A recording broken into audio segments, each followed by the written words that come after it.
Well, Sandra, in the meantime, President Trump is slamming Senate Minority Leader Chuck Schumer and accusing Democrats of, quote, political extortion in order to fast-track votes for his nominees. Senior White House correspondent Peter Ducey is joining us live from the White House this afternoon with more on this. So, Peter, what did Democrats want from President Trump?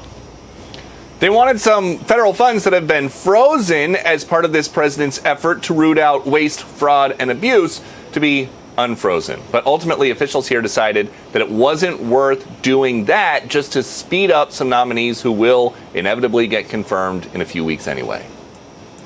The problem that we have right now is Chuck Schumer's chose to take the nuclear option for himself. We are moving forward, but Chuck Schumer is scared of his left. He knows that he can't try to make a deal with us.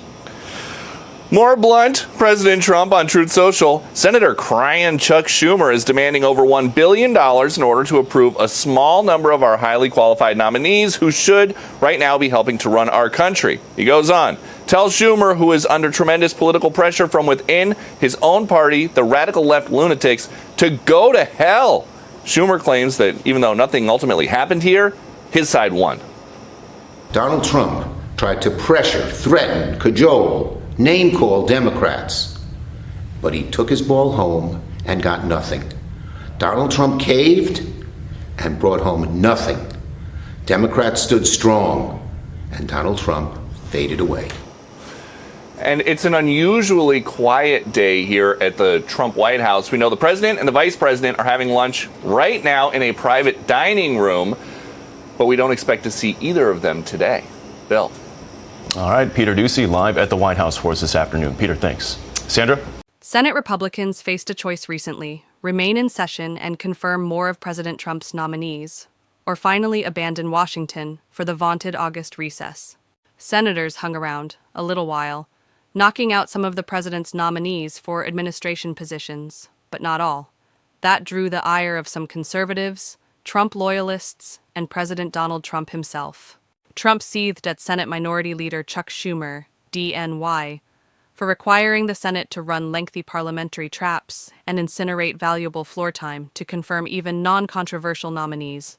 The president finally unloaded on the New York Democrat in a digital coup de grace, telling him to go to hell. It's notable that Trump has not yet met with Schumer or House Minority Leader Hakeem Jeffries, DNY, during his second term. But then again, this is a two-way street. And Democrats remember multiple tumultuous meetings with Mr. Trump during the last time he was in office. It culminated in verbal grappling between the president and former House Speaker Nancy Pelosi, D. California, and ended with Democrats abandoning the meeting after only a few moments. Meantime, Arizona Congressman and House Oversight Committee member Andy Biggs joins us at this hour. You know, I trust you, you know that, and I always appreciate your candor. What the hell happened? Well, Kevin, my read on it, and from talking to folks in the Senate, is that Harry Reid has been killing every nomination. Normally, you'd have a bunch of these already through by voice vote. He stopped that. Sure. And now he wants $1 billion. He wants $1 billion for fund programs. That's what he did to kill it. Yeah, let me share this. This is part of what Schumer is saying. I just want to point this out. He says, let me be clear what happened. Donald Trump attempted to steamroll the Senate to put in place his historically unqualified nominees, but Senate Democrats wouldn't let him. He calls them historically unqualified. Well, there's that. What say you? Well, most of those nominees have been have cleared through committee in a bipartisan fashion. This is Chuck Schumer trying to create a real roadblock to Donald Trump getting his agenda through and his nominees. That's the problem here, and Chuck Schumer is the real problem.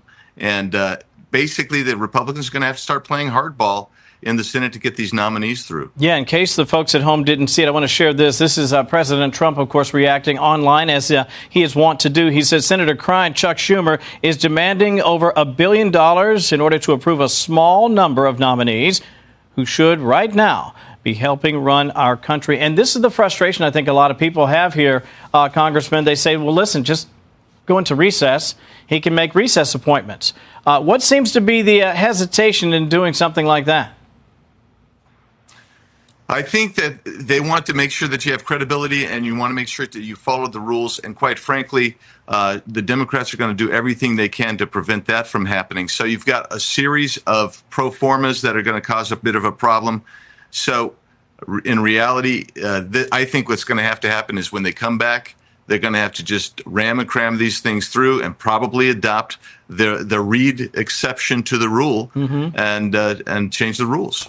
Meantime, while we have you, I just want to ask you about something that still continues to amuse and frankly frustrate people here in the nation's capital, and that is how somehow, some way, for years, the President of the United States was at best not as well prepared for the job as certainly he should have been. Let me share this from Congressman Lawler. I want to get your reaction to talking about, again, the challenges that the former president had, and again, this circle around him that tried to prevent the American people from knowing just how addled he was. Listen. It's really shocking that this happened in 2024, that the White House, that the administration was able to basically hide the cognitive decline of a sitting president of the United States. Still got a lot of big names set to testify. Why is it important, in your opinion, Congressman, that we continue to get to the bottom of what happened? Because we didn't know who was running the country. We don't know why we had policies that were all schizophrenic. We need to know who runs the country, and we probably need to get in and change the 25th Amendment as well, because you had these fiefdoms set up by cabinet officials. So this is important. We also think there might have been some criminal culpability. What was going on there? Who was running the country? Who was actually there's rumors that there were pardons being sold, for instance. Let's find out about everything. And so we know what was going on there. That's right, and find out who really was wielding that auto pen in a way that was not consistent with its intended purpose. Congressman Andy Biggs, great to see you, my friend. Appreciate your time today. Have a good weekend. Thanks. You too, Kevin. Thank you. So it's far from certain any such meeting would yield anything remotely productive. But back to the August recess. First, it's important to establish that members of the House and Senate are not on summer vacation. Sure, there are always some breaks to visit with family and friends. Lawmakers are people too. But truly, this is not a break. Lawmakers are always on. Not everything they do is centered around Washington. Any congressman or senator worth their salt will tell you that spending time back in their home states or districts is just as important, if not more so, than what goes down on Capitol Hill. Meeting with constituents, visiting businesses, conducting town hall meetings, stopping by local coffee bars, breaking bread at diners, chatting up the local press corps. Members also use this longer respite for political travel and fact-finding missions overseas. These CODOLs, short for Congressional Delegation, are a critical function for lawmakers to build bridges with foreign leaders and make their marks on how the U.S. approaches the rest of the globe. House Speaker Mike Johnson, R. Louisiana, and former House Majority Leader Steny Hoyer, D. Maryland, have recently led groups on trips to Israel. At least one other major trip is booked for later this month. So the August recess is not inherently a bad thing. It's an essential part of the job and probably one of the biggest misnomers in American politics.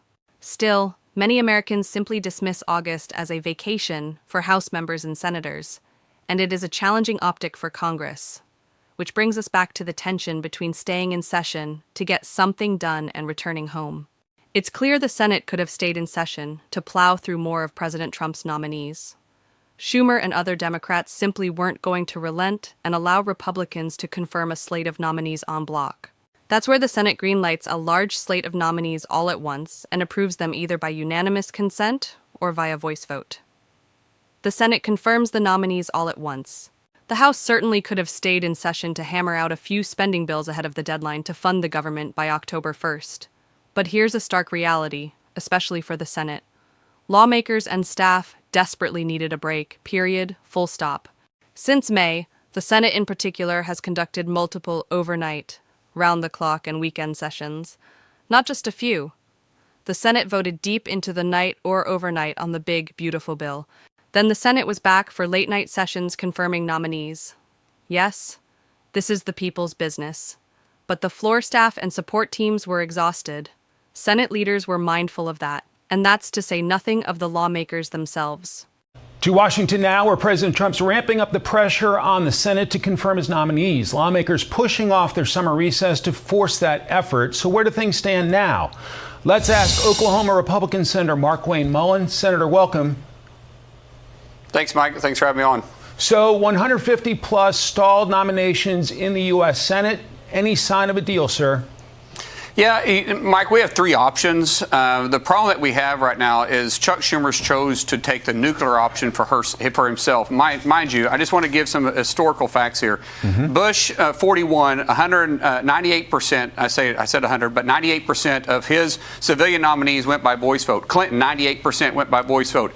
Underneath Obama, 90% went by voice vote. Underneath Trump, 41 or 45, he had roughly 50%, almost 60% went by voice vote. Underneath Biden, same amount. Today, President Trump is the first president in history not to have one single nominee go by unanimous consent or voice vote. In fact, out of the 125 we've confirmed, the only one they haven't filibustered is Marco Rubio, and that was the very first one. But if you look at what we've done underneath the leadership of Thune, we've confirmed 125, where this time in 2017 we'd only confirmed 55. So we are moving forward, but Chuck Schumer is scared of his left. He knows that he can't try to make a deal with us. So we have three options. One, we do get a deal with the Democrats, which is what we'd prefer to do. Let's have a deal on, let's just say we got 55 individuals right now that came out of the committee, reported to the floor with bipartisan support. Let's say, hey, let's do those plus a few more and start cleaning this slate on a unanimous consent or voice vote. And then let's look at why is Senate actually having to confirm 1,200 nominees. There's a whole bunch of these individuals that no one can even name their job position. There isn't any reason why we spend 80% of our calendar doing this. So let's negotiate. But the Democrats, Chuck Schumer, has decided he doesn't want to negotiate. So we have either one, we should get a deal, a good deal, a deal that puts President Trump's people in place. Two, we could recess, Mike, but that is actually really, really tough. It's not as simply as just saying we recess. If we do go into recess, we can't actually recess until the House comes back. Remember, the House left a week and a half ago. It takes both chambers to agree to that. It's also a debatable motion, so it could take days for us to do this. And then before the president could actually put people in place, it would take 10 days, and then it's even questionable if those people we do put in place through recess appointments, if they can get paid. And mind you, they're only in place for 18 months. So it's not a permanent solution. It's a temporary solution. And the third option is we change the rules. All three of those options are on the table, and we're willing to do any three of them. It's really up to Chuck Schumer on what part he's going to force us to do, either take the deal or we go to B or C. It's a great point of negotiation for us, because we're negotiating from a point of strength, not from a point of weakness. He's negotiating from a point of fear. Are you comfortable staying in session for the next couple of weeks to try to knock off some of that list? Absolutely. And I think most Republicans are. It will do whatever it takes. It was Leader Thune who said at the beginning of the year, listen, Democrats, we can either do this the easy way or we can do this the hard way. Chuck Schumer has chosen to do the hard way. That's why, as I speak to you right now, this Congress has taken more votes than the last 35 years. If you look at the number of days we have been in, we have been in session for more than any Senate in the last 15 years. So we are grinding through it. The Republicans are working closely with President Trump. I spoke to President Trump multiple times over the last 24 hours, including the vice president and people around him.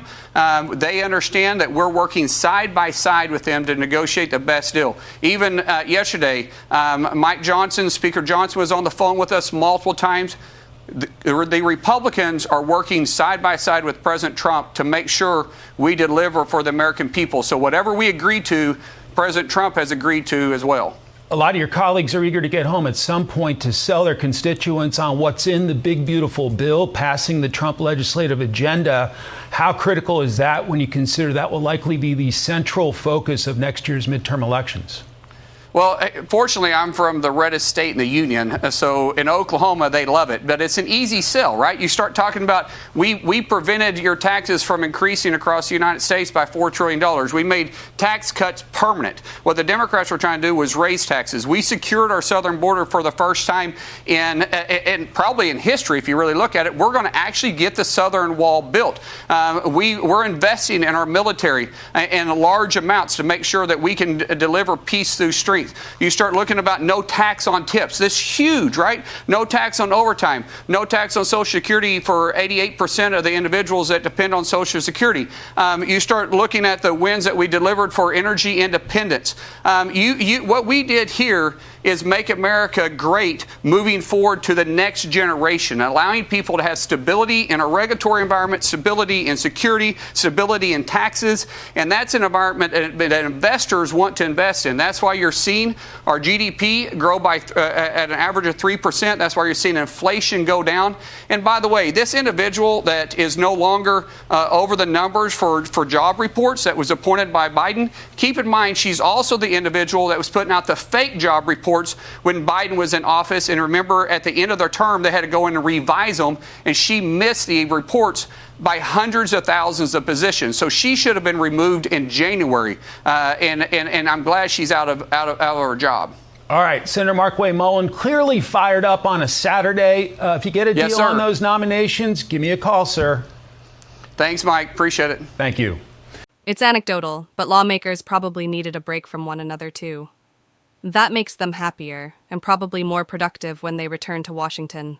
But this still doesn't solve the political dilemma facing Republican senators with a substantial core of their party, demanding they remain moored in Washington to grind out nominees. And it may not satisfy President Trump either. There's lots of Senate talk now about changing the rules to accelerate the confirmation of nominees. One thing is for sure, the Senate won't change the rules to expedite the confirmation process. The Senate boasts 44 standing rules. It takes 67 votes to break a filibuster on an actual rules change. But what Senate Majority Leader John Thune, RSD, could do is back the Senate into a special parliamentary posture where he can initiate a new precedent to confirm different types of nominees. That's a maneuver that late Senate Majority Leader Harry Reid, D. Niviers, executed to confirm some of former President Obama's nominees. The same with former Senate Majority Leader Mitch McConnell, R. Kentucky, to confirm Supreme Court nominees. New precedents in the Senate require some complicated parliamentary wrangling, but only a simple majority is necessary to make good on this gambit for nominees. So, it's easier and much more plausible than changing the rules. To the layperson, a new precedent doesn't sound important, but there's a reason why the Senate only has 44 standing rules and a voluminous book of precedents. You can accomplish a lot in the Senate if you're able to concoct a new precedent. And note that it's not just Republicans who want to change the way the Senate does things for some lower-tier, non-controversial nominees. Some Senate Democrats have expressed interest in changes, too. There are only so many minutes and so many hours. Time is just as valuable to Democrats as it is to Republicans. Everyone on Capitol Hill knows that more long nights and overnight sessions await lawmakers in September and the fall as the Senate attempts to confirm additional nominees.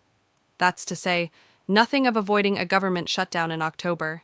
This is why Senate Republicans elected to stick around for a bit recently, and then call it a day or a month. After all, there is only so much time available in August.